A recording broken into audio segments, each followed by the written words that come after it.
Hi, now I want to give you guys a very quick and very general orientation to PubMed. Now PubMed is a very general tool and it's kind of the user-friendly face of Medline.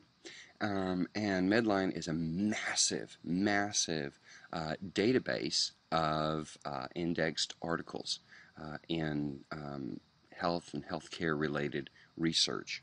So it doesn't carry everything, and there are specialized databases that you will also want to use, or other databases that you want to use, but PubMed is usually the best first place to start. So let me just show you a few of the features that you'll really want to know.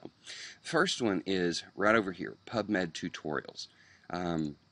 When you click on this, it's going to take you to a tutorials page, and these have just a wealth of different PubMed YouTube videos that show you how to do all kinds of things. You can see here's one on how to use the mesh terms to use a better PubMed query. You just click on these and you can see it's going to take me to a YouTube video. We don't need to watch that right now, but you got the idea. So know that help PubMed tutorials is there. I encourage you to use those when you actually start your searches. Second thing I want you to really see is this sign into NCBI. And let me show you how this works. This is wonderful and can save you a tremendous amount of time. So I'm going to click on this. Now I already have an account with NCBI and it's free to set up, and if I want to sign up I can register for an account, free account here. But let me show you what this is going to do for you. You can also sign in with Google, and I'll just do that. That's what I typically do. I logged in using my or signed up using my Google email. When you sign into NCBI, you'll see this changes up here. When I click on my NCBI, what happens is I come to this page. Now these are searches that I have saved over the past, a little bit, a couple of years I guess.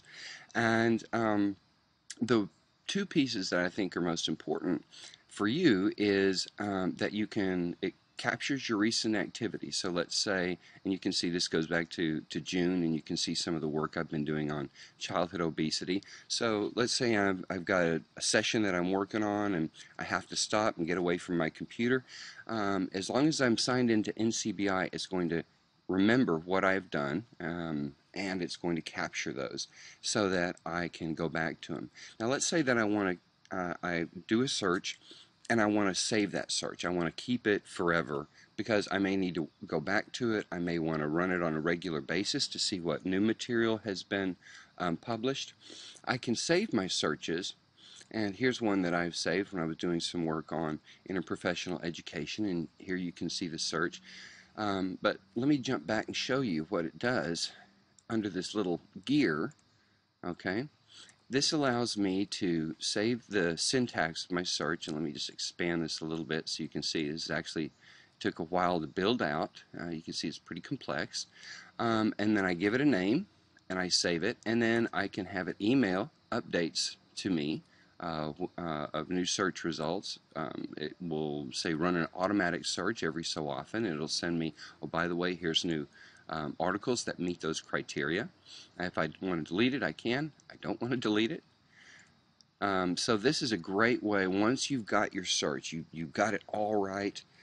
You want to save it, and you can save it in. Let me just jump back to another PubMed, and I'll show you PubMed.org. And you can see when I've signed in, and I've got a search, and let's just say cancer. Okay, if I wanted to save that search, I would just click here. Now obviously I don't want to save that search, but you can also do collections, you can use filters. The long and short of it, this is a powerful tool for saving the work that you've done and that you don't want to lose. So another thing that I want to really draw your attention to is the mesh database. Now, you can click the mesh database over here, or if I want to do an initial search, and let's say I want to do an initial search on, let's say, enteral nutrition, okay? if I click on this, it's going to search in PubMed, but I don't want to do that. Okay, and I can search for it in the mesh database. You see there are all kinds of databases here, and then I click search, and this is done specifically within the medical subject heading database, and I'll show you more of that in a different video. The fourth thing I want to show you is a very powerful tool for limiting your searches to a particular type of question. And so let's say that you have a treatment question. So there are all kinds of designs that you really don't want to pull up the research on. So I'm going to go down to clinical queries right here. And what I see up here is the clinical study categories, and this is filter information.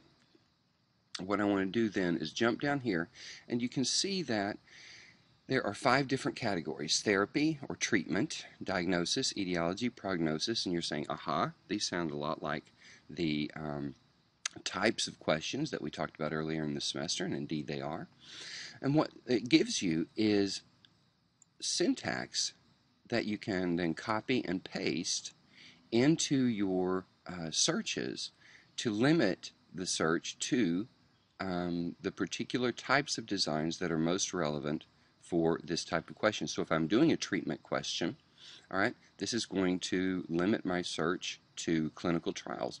Now, the sensitive broads difference here is that if I want to cast a very broad net and capture as many articles as I can within this type of question, I can use this sensitive, and it'll capture 99% of the trials or clinical trials or therapeutic use on whatever it is. It's only going to rule out about 70%. Well, 70% is a lot, so I may be happy with that. But if I'm working in an area where I really don't want any false hits at all, or as few as possible, then I'm going to use the more narrow term, more specific term down here.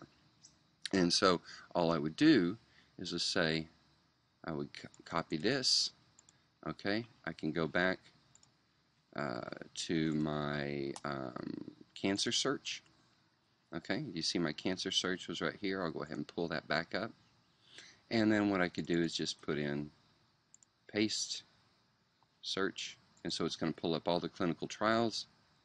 Then if I want to limit to only cancer and clinical trials, I can add these two right here, make sure I've got an and search, and here's all the research on cancer that are specifically clinical trials.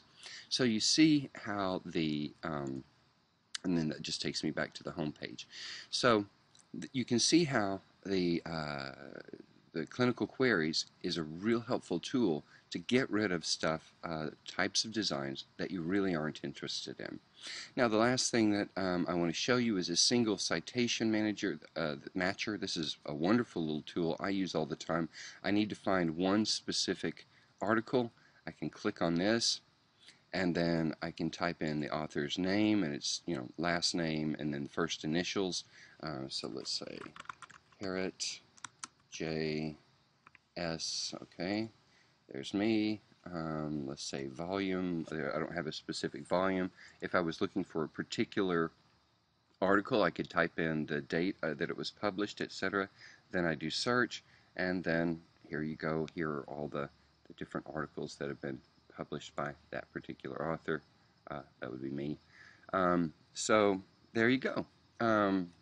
Those are the pieces that to get you started, just the general pieces. And again, get on PubMed and play.